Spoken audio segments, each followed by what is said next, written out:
Yeah, welcome to our 2021 Clipper 9.0. We're going to start right in the back here. As you can see, we've got this little latch here. You got the same one on the other side. We'll undo that once we get over there.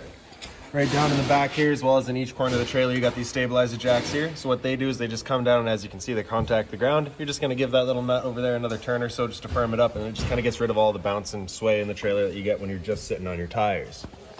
Up from there and forward a bit, we got your exterior shower here. So you're going to get a key just like that guy there. Stick her on in, open it up, and you can see we get a 3-foot hose with standard hot and cold water and the standard shower head. Alright, so the dog's out getting muddy, you can spray them off before he goes inside, if there's room to share with them. Straight down from there, we've got your drain. So this is basically up to your sink, really. You're just going to open up that nut there, and it'll just drain out completely. So recommendation for you would just be to get a water hose of some sort, just hook into that, run it into a bucket of some sort, and then that way you can dump a little easier rather than just right behind the wheel here. Right in front of that, we just got your antenna there, so that just kind of moves around, point it wherever you're getting best reception. Down from there is your exhaust for your furnace. So of course, if you're ever running your furnace here, just to make sure that's not blocked off, it does get hot there. And then this port right here, that just flips on up, and standard 30 amp end there. Most campsites are going to have that. You can just plug straight on in and you're good to go. We do also provide you with a 15 amp adapter, so if you're looking to plug into a standard household outlet, you got the power to do so. Ahead here, this little port right there, if we unscrew that and open it up, it's just your freshwater tank fill. So you're going to take your water hose, plug it into there, and that'll fill up your freshwater tank. The drain for that tank is going to be straight down right in front of the wheel here. You just got that drain there, you just got that cap, that'll just unscrew. Up from there, you just got that low point drain. So what that's going to do is you're just going to open up that cap, and that'll just drain out the water lines from the unit. The purpose of that is if you're leaving the unit for a little while, if you don't want your water going stale or stagnant, you're just going to drain it all out. Or for winterization, just get it all drained out. Right here is just your city water fill, your city water connection. You're just going to take that same water hose and plug it into there, turn on the water, and that'll pressurize the lines throughout the unit. In front here, you've got your hot water tank, so that little keyway there, you're just going to line that up, pops on open. So all of your controls for turning this guy on are just inside the unit. Right out here though, before you ever turn it on, you just want to hit that relief valve right there. You should get a little bit of water coming out if it's full. If you're not getting that water coming out, you're just going to want to check, of course, first your bypass is set to summer. Secondly, you just want to turn on your water. Don't turn this guy on until you've got that water coming out. Now once we get inside, I will go over a reset procedure, and the button that I'll refer to is just right here. Close that back up, lock it back down. Storage compartment here, so as you open up, you just get that little finger on the side there, holds it open for you. And then inside of your storage compartment, you do have your table in here, so that's just kind of held in place by that little Velcro right there. You can also see some customer accessories that we've put in here for them as well.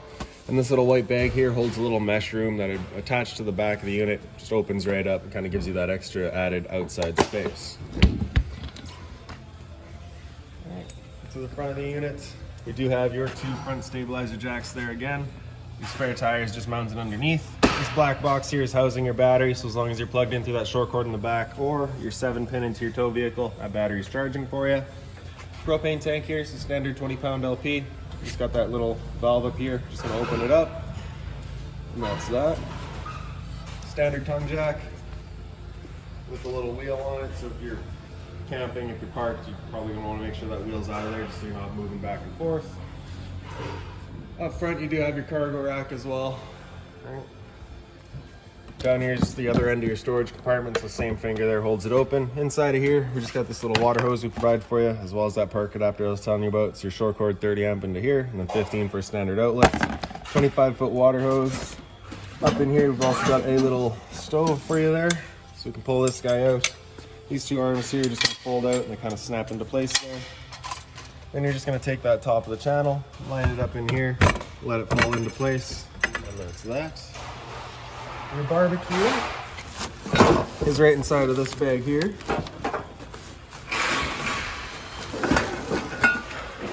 Alright, so we'll just pull this guy out. Open up this bag here.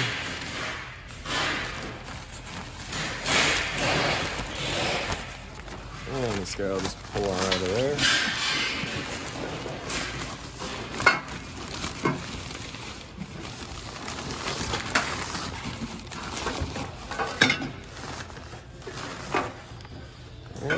So here's our barbecue here.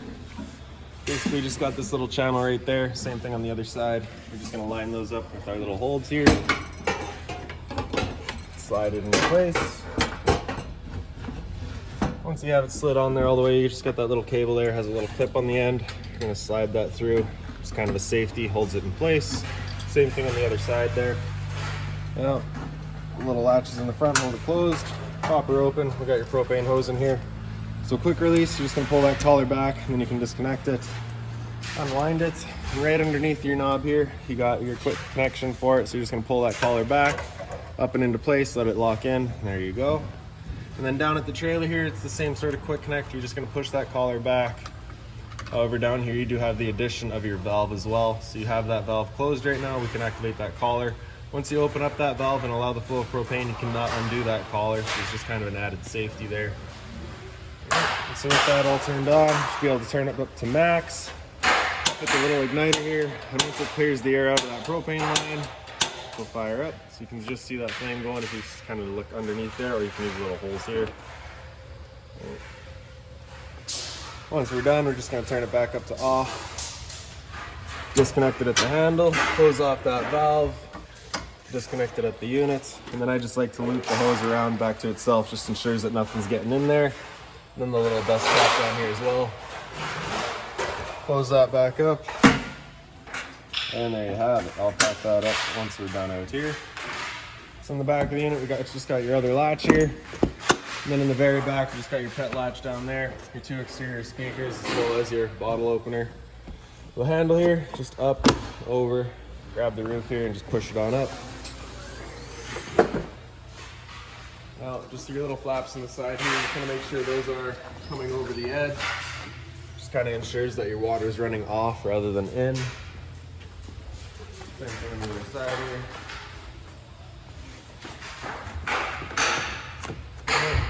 Now this here's a little blue porch light. Your 2 exterior speakers back here light up as well. So that switch is just inside the entrance on the right side there. So you can see you get your little blue lights. Okay. Then for your door, you're gonna get it open to about here, and then just straight up and out. Throw that out of the way somewhere. Our step, just pull it straight back, it folds out nicely. We'll make our way inside. And straight up, you just get this little light here, has its own switch on the side. You get the same light up above the head here in their bed. And then we'll just grab our door here and pull it on back towards the entrance. Being mindful, of course, of the fact that it does fit very tightly in here.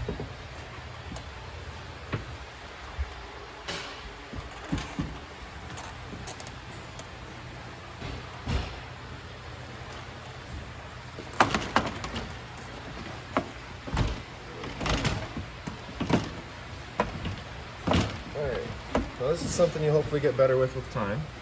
But once you get it lined up here, and realize that you have it upside down, we'll flip it around.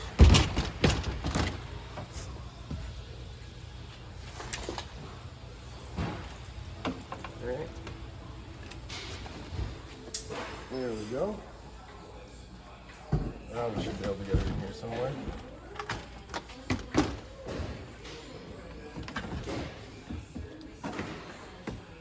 Alright. I have those 2 little stands at the bottom there. You're just going to kind of line up behind those, in between the door frame, push it up and into place. And then just inside the door here, I don't know if you can sneak in here with the camera, you just have these little quick latches. You're just going to slide that over, locks it into place. Same thing on the other side.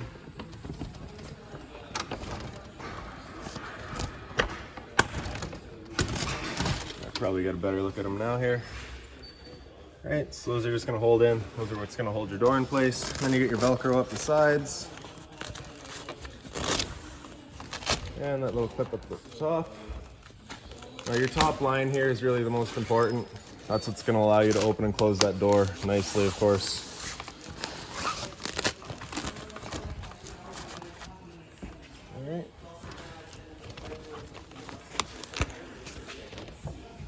So once we got all that, let's test it. Right, you're not slamming into your fabric. Good. Right. Now inside the entrance on the left side here, turn that light on, you get these little floor illuminators. Right. Below that is your fire extinguisher, so standard, pull the pin, point and shoot. Get your stereo up here, so the power button there, turn it on. And then mode to just cycle through all of your modes, of course. So FM right now, you just got your volume control over here. As you hook up to USB, I believe USB is actually just charging. HDMI would actually, play sound from whatever you're sending to it. Auxiliary for hooking in with a cord. And then zone 1 is going to be your inside set of speakers, and zone 2 is your outside set, so you can control those individually. And beyond that, pretty simple, straightforward. Straight below that is your LP detector, so propane's heavier than air, it'll sit on the floor. This guy detects it and starts going off. And furnace up front here, of course, just gets hot. You don't want to be keeping nothing stored in front of that. Your little cooler here is a kind of fridge style cooler as well. So as we open that up, you can see it is illuminated. This box right here is going to have all the power adapters. We are currently hooked up to the 120 volt. All right, so we hit that power button there. Come on.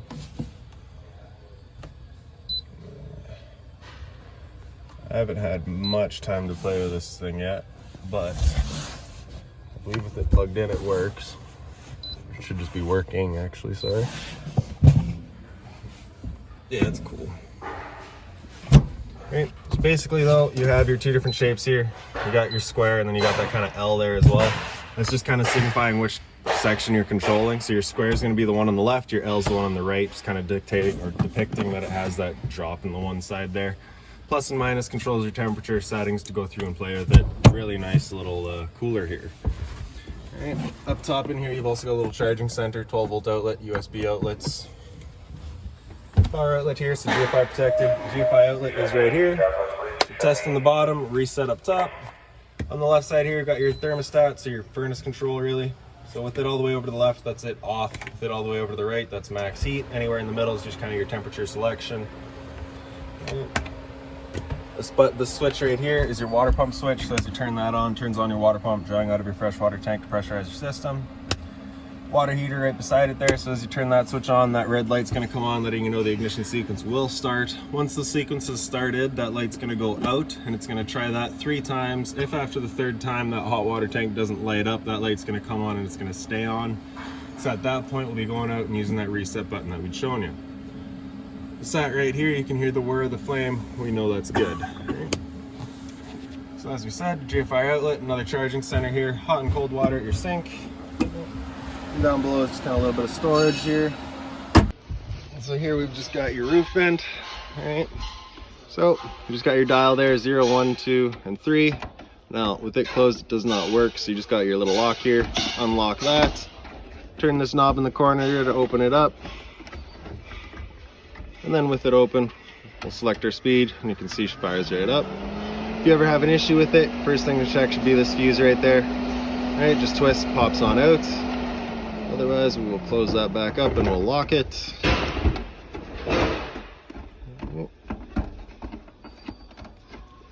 And you do just have your little bookshelf storage in the back there. And lastly is going to be just your smoke detector in the back here. And there you have it. Any other questions on the unit, please feel free to give us a call, 204-237-7272.